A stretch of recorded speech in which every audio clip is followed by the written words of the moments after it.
Well, let's face it, they were the most romantic couple in the world, and they're a legend. She was a Boston-born rebel in pearls, a woman who scandalized conservative society with her lavish parties and unapologetic sense of self. A figure who catapulted between high society glamour and Hollywood lights, collecting admirers, critics, and rumors at every stop. Her name, c.z.guest. While many remember her as an icon of elegance and wealth, beneath that polished exterior was a daring spirit that refused to be tamed by Boston's Brahmin expectations or the rigid confines of so-called proper society. c.z.guest wasn't born into an average family by any stretch of the imagination. Officially named Lucy Douglas Cochrane, she came into the world on February 19, 1920, in the pristine environment of Boston's upper crust. If you've ever heard of Boston Brahmins, you know they're a storied group that values tradition, heritage, and total discretion above all else. But even as a child, c.z. seemed determined to test each and every one of those limits. Early on, her life was far from modest. Her father, Alexander Lind Cochrane, was an investment banker who traced his lineage back to none other than Scottish royalty, Robert the Bruce. Meanwhile, her mother, Vivian Wessel, hailed from an operatic and theatrical background in New York. This maternal legacy gave c.z. a dash of dramatic flair that Boston's conservative families found both enthralling and appalling. The child known as Lucy Douglas Cochrane became c.z. because her older sister reportedly couldn't pronounce sister. The shortened, punchy nickname suited her rebellious spark perfectly. As she grew older, she became known around school for her boisterous demeanor, constantly talking out of turn and conjuring mischief at every opportunity. Today, some folks might label that as ADHD. Back then, it simply set her apart from the docile, well-behaved girls who were being molded to become quiet society wives. Boston's Depression-era gloom never infiltrated c.z.'s life of comfort. She adored riding horses, attending lavish parties, and socializing with the local elite. In fact, she embraced the notion of social superiority wholeheartedly, seeing it not as something superficial, but as a vital key to living life exactly how she wanted. And if that meant ruffling the feathers of Boston's old guard, so be it. If young c.z. got under conservative skin, her official debut in high society positively sent tremors through Boston's social scene. Debutante balls were supposed to be a strictly regulated affair, tasteful, traditional, and carried out in the usual clubs. Yet, when c.z. and her sister Nancy came of age, their mother flipped convention on its head. Instead of holding their debuts at the Brookline Country Club, the family transformed their own Pickman mansion into a dramatic stage set. For Nancy's debut, the entire home became a Parisian street scene, filled with sidewalk cafes, lamp posts, and glittering simulated stars. For c.z.'s ball, the estate morphed into a lush garden extravaganza, all gold satin, mountain laurel, and hemlock boughs. Boston's buttoned-up aristocracy was horrified.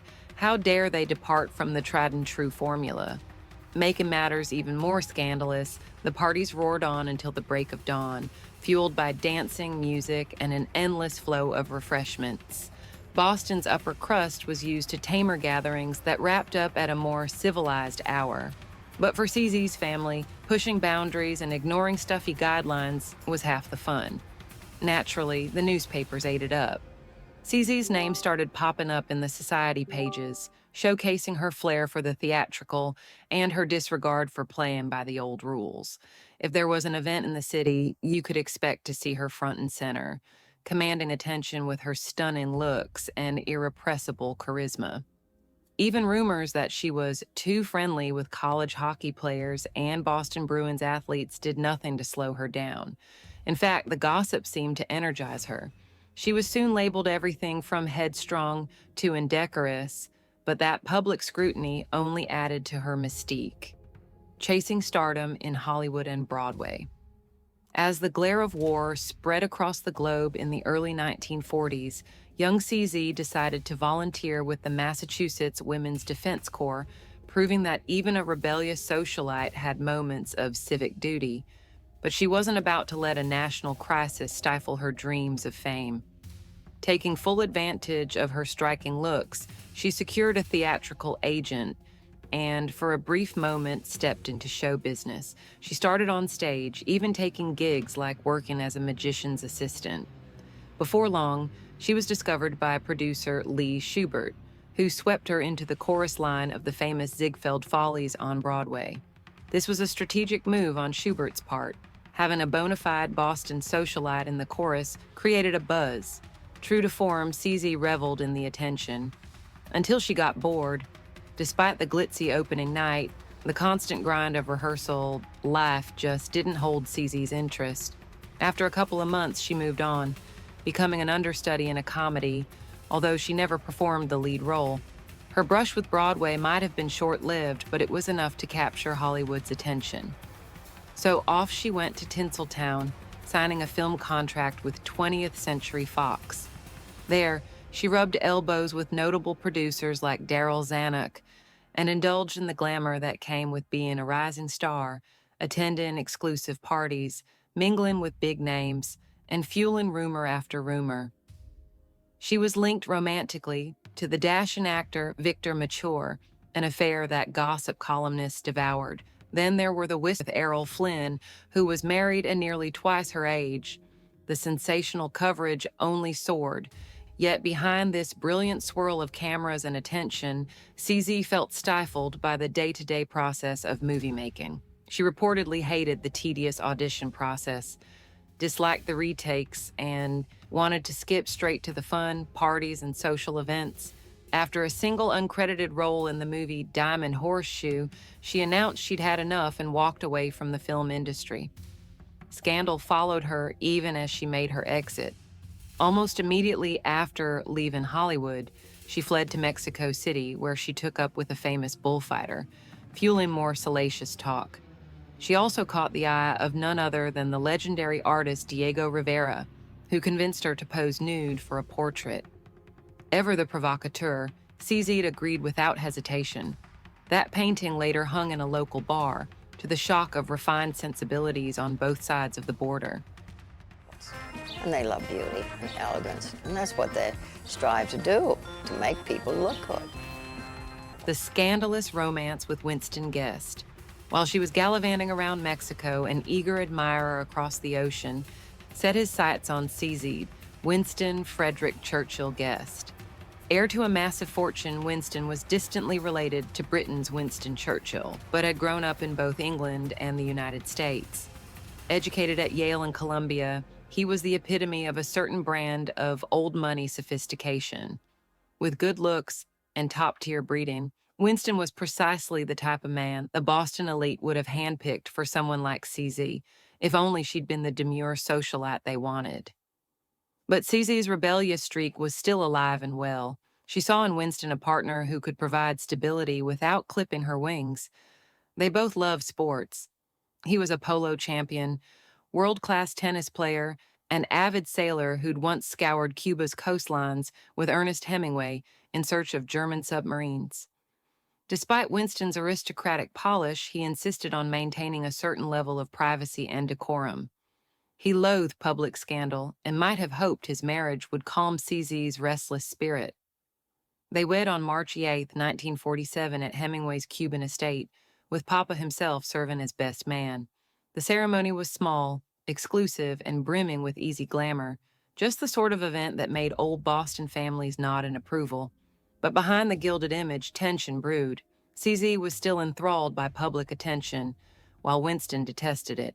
Gossip columns soon hinted at marital strife, calling it a mismatch of epic proportions.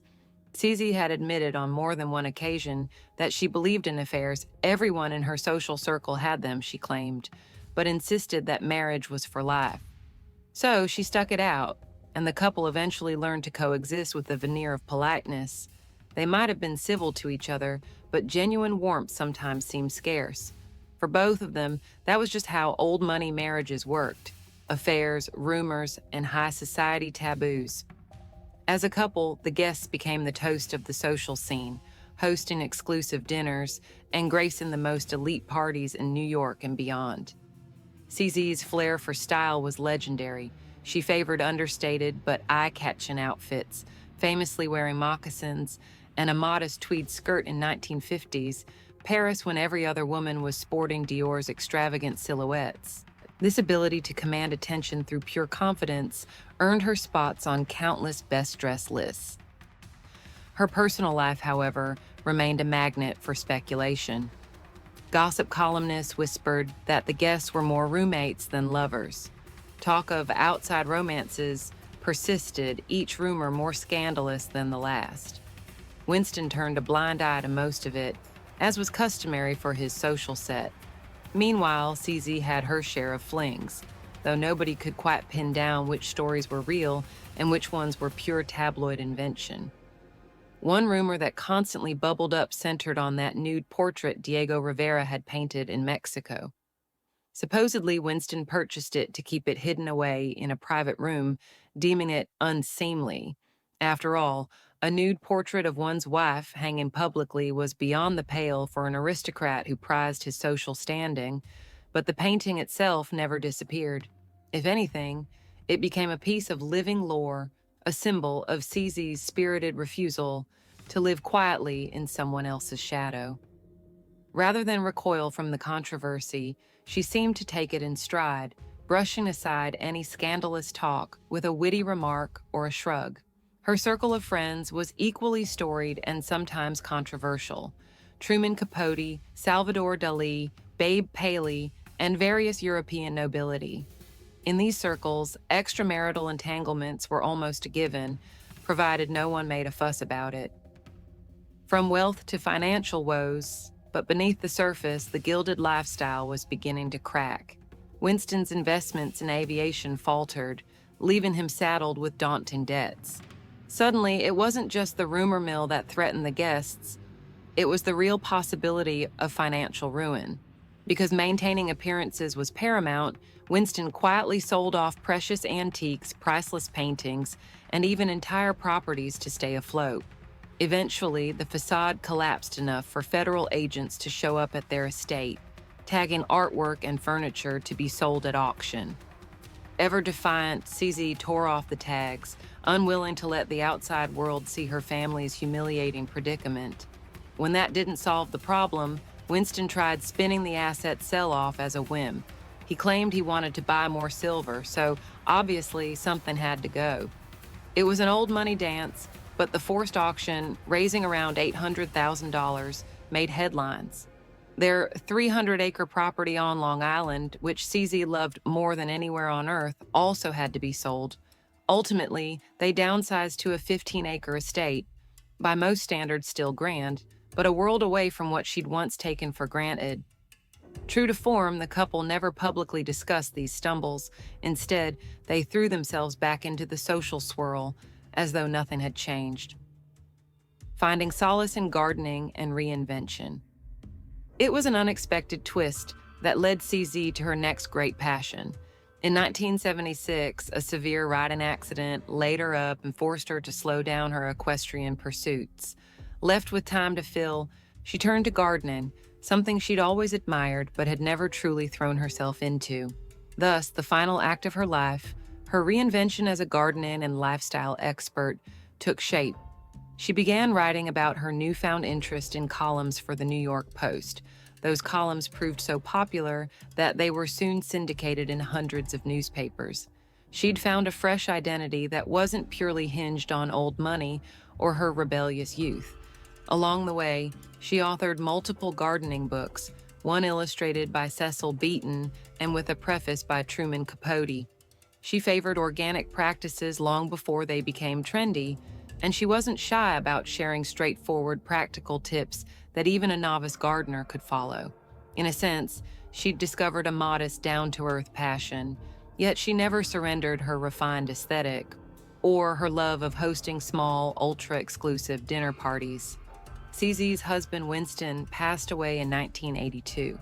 Surviving him meant she had to chart her own path for the first time in decades, and the syndicated columns and subsequent product lines gave her both income and independence.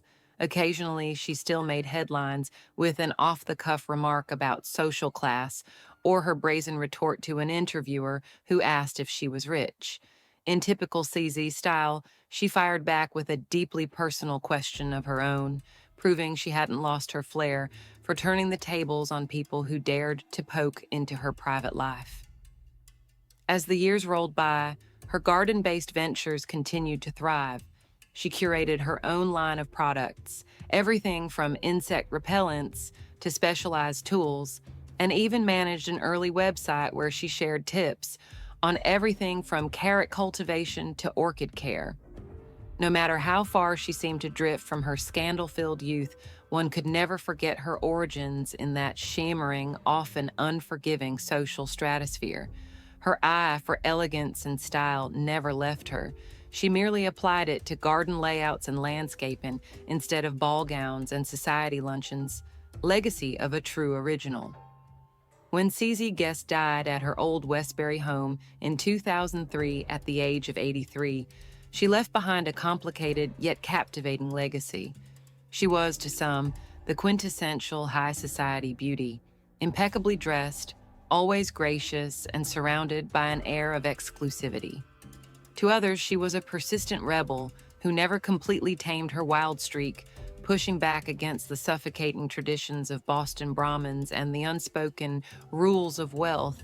She championed her own version of a glamorous life, one that balanced the sparkle of high-profile social circles with the rugged joys of a garden. The British publication Vogue once described her as having the face of a flower, and it seemed fitting, given how she ultimately shaped herself into a gardening authority. Yet there was always that simmering sense of independence that set her apart from more aloof socialites like Babe Paley. CZ seemed approachable, even if her circles were anything but. Her story remains a testament to living on one's own terms. She didn't let scandal or societal norms dictate the course of her life. She forged a distinct identity, one part old-school Brahmin elegance, one part daring spirit. Even when finances came crashing down, she sprang back.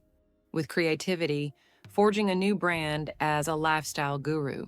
And while she never hid from the glare of publicity, she was more than a media prop. She was an active force who shaped that coverage, subverting it or leveraging it to suit her needs. In an era when society women were expected to operate quietly behind the scenes, c.z.guest owned her narrative, sometimes letting the rumor mill spin wild tales, other times confronting it head-on with a quip or a cold shoulder. She refused to be invisible, and in the process, she made it clear that money and status alone don't make a life remarkable. True vivacity and originality do, and she had both in abundance. It's a legacy that might feel contradictory, someone who preached high society breeding, yet displayed a brazen disregard for its stuffiest traditions. But that's exactly where her allure lies. Even now, the world she inhabited, with all its grand estates and well-bred mannerisms, is largely gone or irreversibly changed. c.z.guest's story, however, endures, reminding us that sometimes the most captivating figures are those who dare to reject the roles they were born into and craft a destiny that's as unpredictable as it is unforgettable. Think you know everything about the world of old money socialites? c.z.guest proves there's always another twist just around the corner. It's a legacy as full of color and contradictions as the gardens she ultimately cherished. And no matter how many rumors swirled or how many times scandal came calling, she never let any of it define her. In the end, that might just be her greatest achievement, the courage to live life unapologetically and look impossibly stylish while doing it.